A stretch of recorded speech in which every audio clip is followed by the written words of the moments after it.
we've just seen, fashion photography produces some stunning, breathtakingly powerful imagery. I absolutely love it, yet it's a genre I know little or nothing about because I have never worked within it.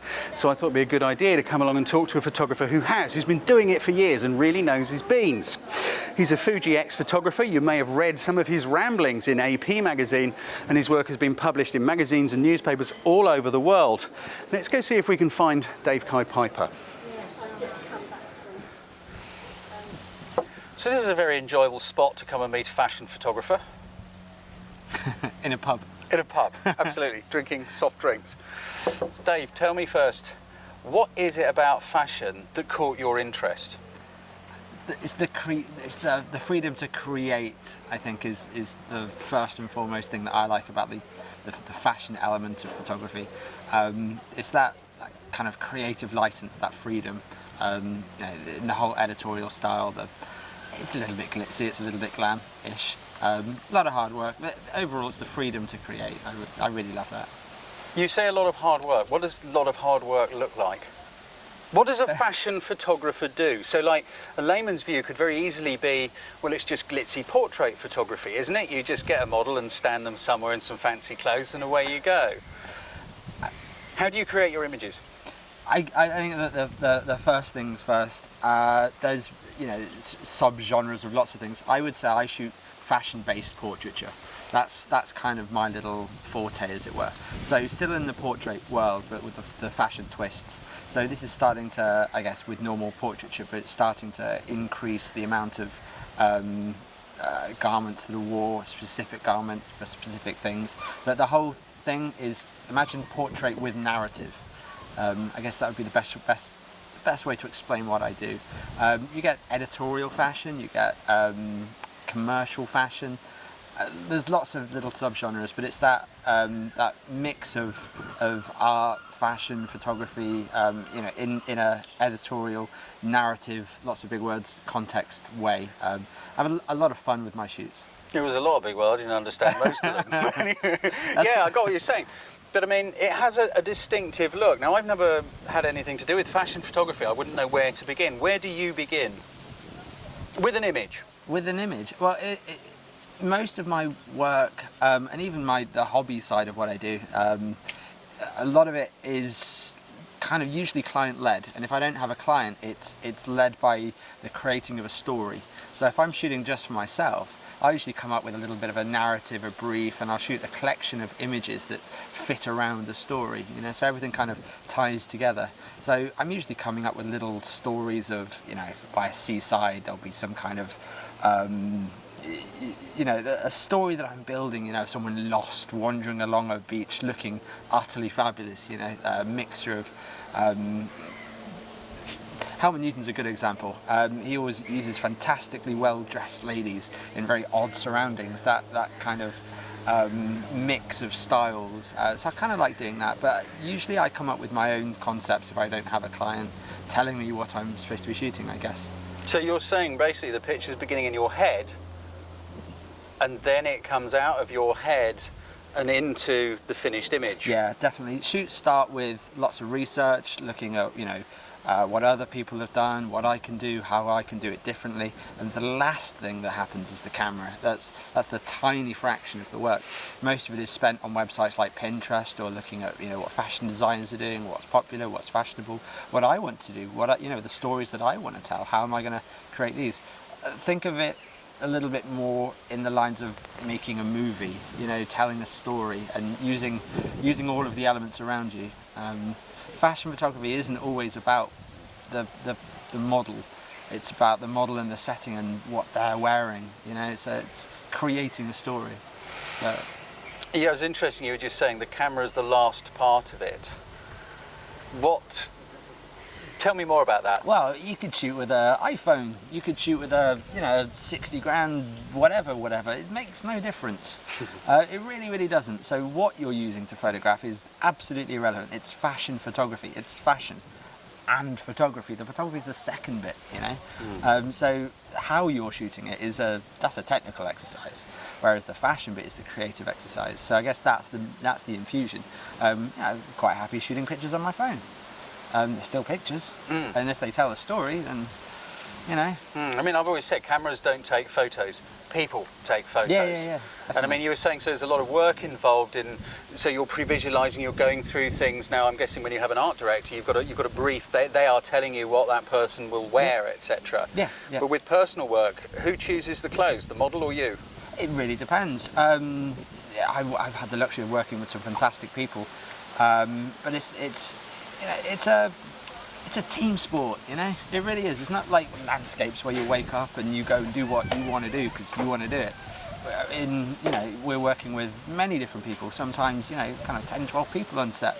Someone's looking after the nails, someone's looking after the hair, someone's looking after the location. All of these things. It's very much a team sport, and the photographer is the kind of the gel that brings all that teamwork together. But and at the very last stage, someone gets a camera out of the bag and takes the picture. It's a team sport, Which is your favourite? Do you like shooting on location, like using available light and all that sort of thing more, or studio work? I'm not that guy that shoots in a studio with white backdrops. I'm not that guy. I like kind of big vistas, landscape photography with a model in it. Give me that. That's fun for me because I do like the technical side, and I do like I just like creating kind of dramatic images with subtlety. Lots of small little details. That's what I like. I forget who it was. Someone said there should always be 3 reasons to look at a photograph. The first time you look at it, and then you come back at it, and you see something different. And the third time you see something different again. That's one of the things you can do with fashion-based photography, because someone will look at it and they'll see, oh, that's a nice pair of shoes. Someone else will look at it and go, oh, they're lovely skies. And my mum will come and look at it and be like, don't like that. Why? It's all in black and white. It's a beautiful sunny day. You lost the blue sky. Well, there's so many different ways that people look at images. I mean, your images are breathtaking. I mean, looking at the stuff that you do, it fascinates me as somebody who's never worked in that world. How you create this kind of. But I've seen some of your work, and you showed me a picture of a plane the other day. Was that not a portrait of a plane? Does a portrait have to be of a person? I mean, a portrait's a story, right? I mean, you tell stories. I kind of see what you mean. You're talking about the commercial shoot I did for Jet Aviation, aren't you? Yeah, is it? It's kind of. I guess in a way it is, but I mean, that's a static object, and like the work that went into that particular image was about waiting for light to happen and looking for some lucky breaks. We were lucky to get some water on the tarmac to make things sparkly. When you're working with a human being, there's kind of a different dynamic involved, surely, because there are emotions involved. There are, I don't know, people have good days and bad days, and somebody might be grumpy, and what about the relationship between you and the model? Psychology, I think, is what you're hinting on here, yes. The fashion-based nature of there is in my work, but then there's also, as I said, the portrait-based nature, and mixing those two together, that's kind of what I really enjoy. But I'll put it back to you with your plane. You still, you waited and you found that thing, and you were sat having dinner, wasn't you? And you saw something happened and the spontaneity kicked, because in the back of your head, I promise you, there must have been, oh, this would look good. So you ran outside and you did it, you'd pre-visualized it. So in essence, it's kind of the same thing. The static nature, sometimes when I'm working with models, it's the same. I keep them very static because I have a pre-visualized thing in my head. Once I've got it, we can have a bit of fun. And I'm sure after you did your picture of a plane, you would have thought, if you're going to take it up into the sky and had a mess around, you would have done that. Well, yeah, I mean, it was a huge relief. But it's yeah, I get what you're saying. It's effort in equals image out. Yes. It's kind of like all that groundwork you do with storyboards and looking at things and considering the image in your head and looking at locations, and like, as you say, the camera is the last bit. It's that effort, it's that going the extra mile, I suppose. Yeah. But again, I'll put it back to you. You jump on planes, you travel. Stop talking about bloody aeroplanes, but anyway. Yes. But you went off to Burma, you got up, you went and you took the picture.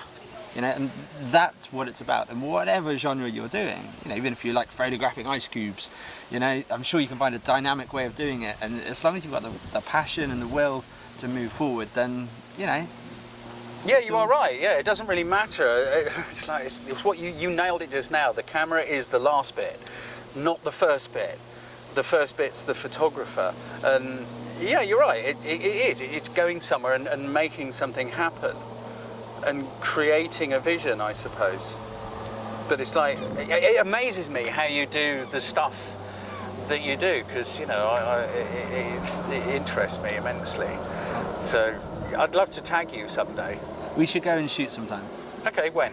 Tomorrow, 5 o'clock. Evening? No, in the morning. Morning? There's a little cafe. You've been there. I'll see you there tomorrow, 5 o'clock. We'll go do the shoot.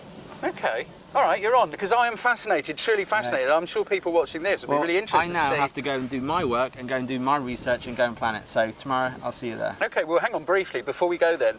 What would your work involve? What would your research be for what we're going to do tomorrow? So basically, it would start with some Pinterest, jump on the internet, go and have a look, research, go through my portfolio, see what I want to add to it, contact a couple of magazines, see what they want, and kind of go from there. And for the location? What, you go for a walk around and think, yeah, this will work for what I'm thinking? There's a location I've got in mind I've already been to. I know exactly where I would go. I think I know where you're going to go, because you said just now about you've been to a cafe there and it's not far from where we are now. Okay, well that's really intriguing. Okay, deal. I look forward to it. So, cool. Right, okay, because we'll do this in two parts. We've got the interview and then we're going to follow on.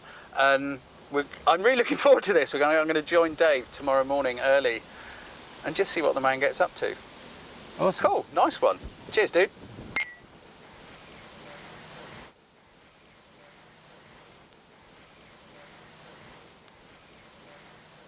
Subscribe to our YouTube channel to be notified each time we upload one of our cool photography videos, or for more great photo tips, workshops and training, come and see us at our website, photographycourses.biz.